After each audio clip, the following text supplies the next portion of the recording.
오늘은 집에서 블루베리 와인을 만들어 보도록 하겠습니다. 먼저 시작하기 앞서 모든 장비들은 스타산이라는 식용 소독제로 소독을 해주었습니다.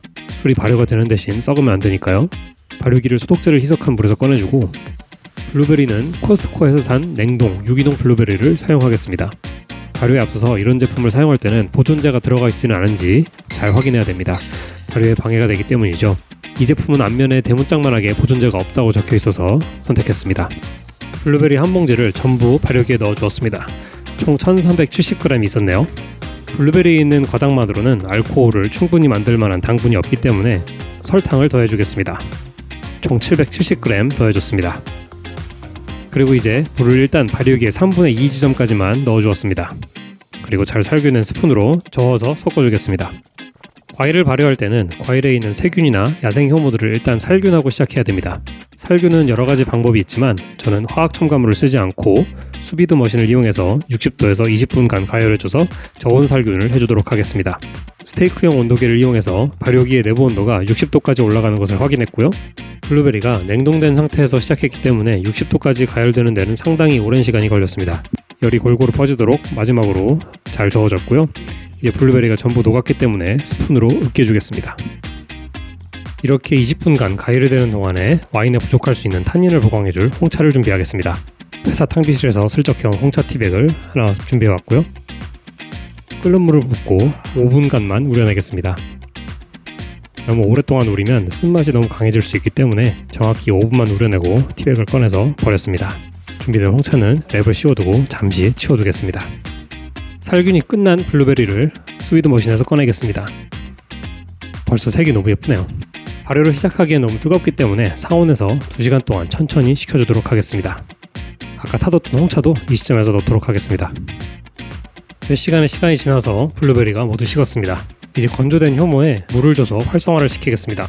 효모 활성화를 도와줄 영양소 고폼을 넣겠습니다. 고폼에는 효모가 필요한 비타민과 미네랄이 들어있다고 합니다. 4분의 1스푼 넣어주겠습니다.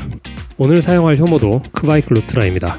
이 효모를 사용하는 이유는 다른 건 아니고 지난번에 이 효모로 만든 술이 진짜 맛있었어서 루트라의 한계는 어디인지 시험해보고 싶었습니다. 이 효모로 발효했던 초콜릿 시럽 발효주 영상도 링크 걸어둘 테니 한번 확인해보세요. 효모를 2g 덜어서 고폼과 함께 물에 섞어줬습니다. 이제 발효기에 물을 더 넣어서 1갤런 선까지 맞추겠습니다. 이제 발효기를 흔들어서 섞어줄 건데요. 여기엔 두 가지 목적이 있는데, 하나는 안에 있는 설탕이 잘 섞이도록 하는 것이고, 두 번째로는 발효가 시작될 때 필요한 산소를 술에 공급해주기 위해서입니다. 이 다음에는 블루베리 과육을 분해해줄 팩틱 효소를 넣겠습니다. 블루베리 과육은 팩틴이라는 섬유줄로 구성되어 있는데 이걸 분해해주는 역할을 하고요. 팩틴이 분해되면 과일 안에 있는 맛이나 과당이 더 잘 흘러나올 수 있다고 합니다. 마지막으로 효모에게 질소를 공급해줄 Fermate O라는 영양소도 넣어주겠습니다. 한 번 더 흔들어서 섞어주고, 이제 드디어 아까 활성화해둔 효모를 넣어주겠습니다. 잘 저어서 섞어준 다음에 뚜껑을 닫아주고, 발효 과정에서 생긴 탄산이 빠져나갈 수 있게 해주는 에어로크를 설치하면 발효 준비 끝입니다. 뒷정리를 좀 하고 발효를 지켜보겠습니다. 발효를 시작하고 12시간이 지났습니다. 기포가 열심히 뽀글뽀글 올라오기 시작했습니다. 발효 시작 24시간 후입니다. 바닥에 벌써 침전물이 조금 쌓였고 기포가 열심히 올라오고 있는데, 뭔가 블루베리들 사이로 기포가 올라오는 모습이 환공포증을 유발할 것처럼 생겼네요. 기포가 아주 천천히 나오고 있습니다. 과일을 넣고 발효를 할 때 과일이 떠오른 채로 방치하면 자칫 곰팡이가 생길 수 있기 때문에 발효 초반에는 하루에 한 번씩 이렇게 살균된 스푼으로 눌러줬고, 3일차부터는 생각날 때마다 흔들어서 과일들이 마르지 않도록 해주었습니다. 발효를 시작하고 2주가 지났습니다. 보통 이 시점에서는 발효가 거의 끝났어야 하는데 아직도 거품이 올라오고 있어서 오늘은 중간 점검을 해보겠습니다. 뚜껑을 열고 냄새를 맡아보니 아주 새콤하고 맛있는 냄새가 납니다. 냄새만으론 아무런 이상이 없는 것 같네요.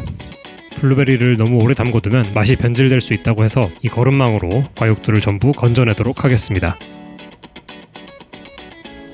마지막 남은 한 조각까지 끝까지 건져내줬고요. 발효의 진행 정도를 확인하기 위해서 비중을 재도록 하겠습니다. 물의 비중이 1일 때 당분이 아직 많이 녹아있으면 술이 무거워져서 비중이 1 위로 올라가게 됩니다. 반대로 말하면 녹아있는 발효 가능한 당분이 전부 발효가 돼서 없어지면 비중이 1에 가까운 값이 나오겠죠. 발효를 시작할 때는 높은 당분 농도, 즉 높은 비중에서 시작해서 점점 낮아지는 비중을 측정해서 발효의 진행 정도를 확인할 수 있습니다. 이렇게 실린더에 스포이드로 발효 중인 술을 옮겨 담으면 넣어둔 하이드로미터라는 속에 비어있는 유리관이 떠올라서 비중을 측정할 수 있습니다. 이때만 해도 발효가 거의 끝났을 거라 생각해서 1에 가까운 비중이 나올 거라고 생각했었는데요. 무려 비중이 1.068이 나왔습니다. 시작 비중이 1.09였으니까 3분의 1도 발효가 되질 않았습니다. 맛을 한번 봤는데요. 술맛은 거의 안 나고 아직 당분이 그대로 남아있어서 엄청나게 달기만 한 블루베리 주스가 되었습니다. 전혀 예상하지 못했던 상황이라 좀 많이 당황스러웠는데요. 혹시 질소가 부족해서 발효가 느린 건가 싶어서 펄메이드 5도 더 넣어주고 효모도 좀 더 넣어준 다음에 다시 잘 저어줬습니다. 그리고 과일이 빠진 자리에 빈 공간이 너무 많은 게 신경 쓰여서 이 공간을 채우기 위해서 미리 만들어둔 블루베리 청을 희석해서 채워 넣겠습니다. 적당량의 청을 덜어내고 물을 넣어서 희석한 후에 비중을 측정해보니 1.08이 나왔습니다. 이렇게 희석한 청을 술에 넣어주겠습니다. 이래저래 첨가한 게 많아서 최종 결과물의 정확한 알코올 농도는 좀 알 수 없게 되었는데 정확한 농도가 뭐가 중요하겠습니까? 맛만 있으면 되지. 이번에는 발효를 조금 더 빠르게 하기 위해서 고온 발효를 하겠습니다. 발효기를 수비드통에 넣고 온도를 30도로 맞춰줬습니다. 이제는 발효가 좀 제대로 일어날 수 있을까요? 다음 날입니다. 기포가 좀 더 열심히 올라오고 있는 것 같긴 하네요. 30도에서 나흘이나 더 발효를 시켰습니다. 이제는 좀 발효가 진행되었겠죠? 다시 한번 하이드로미터로 비중을 측정해 보도록 하겠습니다.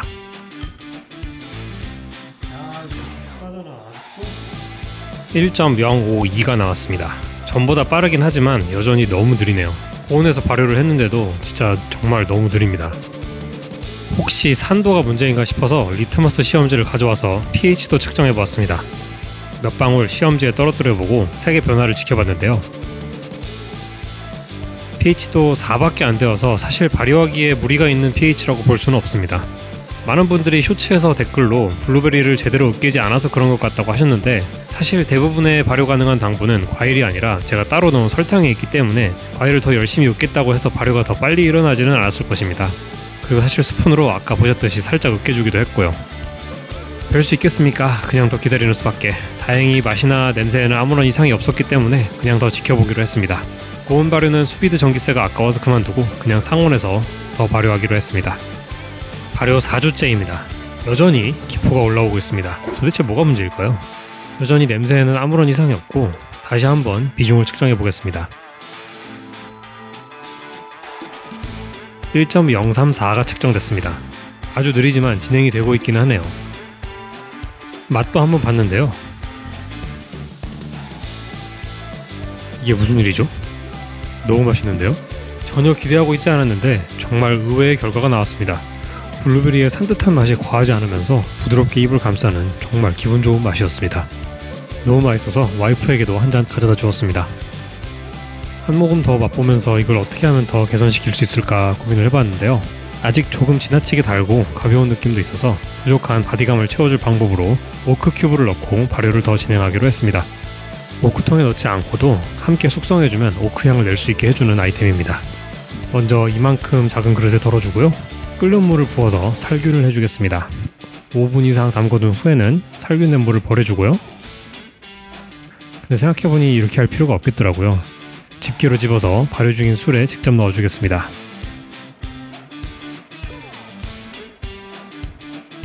뚜껑을 닫아주고 가볍게 흔들어준 다음에 발효를 더 진행해 보겠습니다. 열흘이 더 지났습니다. 냄새 이상 없고요. 이번에도 비중을 한번 측정해 보겠습니다. 1.022가 측정됐습니다. 진짜 오지게도 안 되네요. 맛을 한 번 더 보겠습니다. 괜히 한 번 더 먹어보는 이유는 뭘까요? 너무 맛있기 때문이죠. 한 번 더 먹고 싶어서 맛을 본다는 핑계로 한 번 더 심각한 표정으로 따라서 맛보는 척을 하겠습니다. 향은 달달한 블루베리 향이 너무 좋고 맛을 봤을 때는 이제 너무 달진 않으면서 신맛과 바디감이 조화를 이루어서 입안에서 즐겁게 머무는 완벽한 디저트 와인이 되었습니다. 당초 계획은 완전히 드라이하게 발효를 끝내는 거였지만 이대로라면 내년에야 비중이 1 밑으로 내려갈 것 같고 지금도 맛이 너무 좋기 때문에 마무리를 하기로 했습니다. 일단 침전물로부터 분리해주기 위해 새로운 용기에 옮겨 담겠습니다. 기존의 발효기를 높은 위치로 옮기고요. 일단 떠있는 블루베리와 오크 큐브를 건져내겠습니다. 이제 사이펀을 이용해서 술을 옮기겠습니다. 관의 한쪽 끝을 아래쪽 용기에 넣어준 다음에 기역자 모양의 관을 발효기에 넣고 이렇게 펌프질을 해주면 술이 중력을 따라 흐르기 시작합니다. 마지막에 남아있는 술은 조금 아깝지만 침전물과 확실히 분리해주기 위해서 조금 남겨뒀습니다. 이제 술이 산화되는 것을 막기 위해 병 안에 이산화탄소를 채워주겠습니다. 사실 제가 사용한 효모가 조금 비싼 효모였는데 이렇게 발효를 제대로 못 시키고 끝나버려서 좀 속상한 마음에 효모를 재활용해 보기로 했습니다. 남은 침전물과 술을 잘 섞어서 작은 병에 옮겨 담았습니다. 뚜껑을 닫아주고 30분 정도 내버려 두겠습니다. 때마침 방에서 나오는 와이프에게 맛있는 블루베리 와인 한 모금 대접했습니다. 맛있지? 맛있네. 이건 진짜 좀 와인 같다.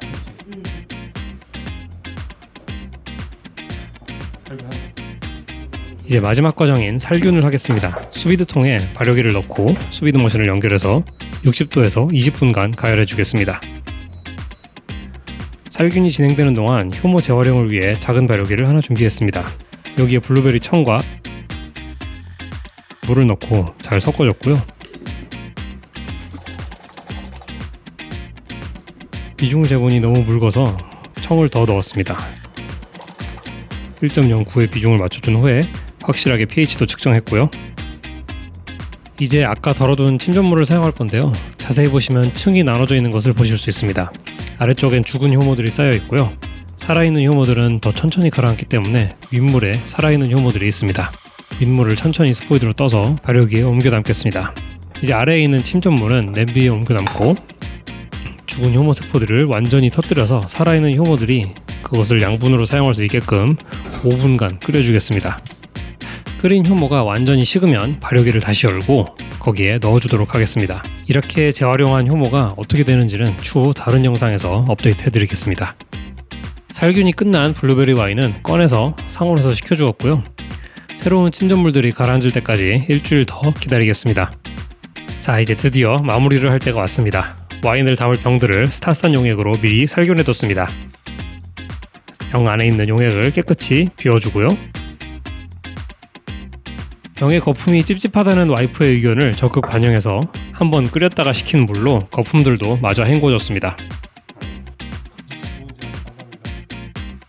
이제 깨끗해진 병에 관 한쪽 끝을 넣고 기역자관을 발효기에 넣어서 펌프질을 하면 술이 병으로 흐르기 시작합니다. 병과 병 사이에서는 관을 집게로 찝어서 잠시 흐름을 멈출 수 있는데요. 근데 이게 안 흘리기가 쉽지 않네요.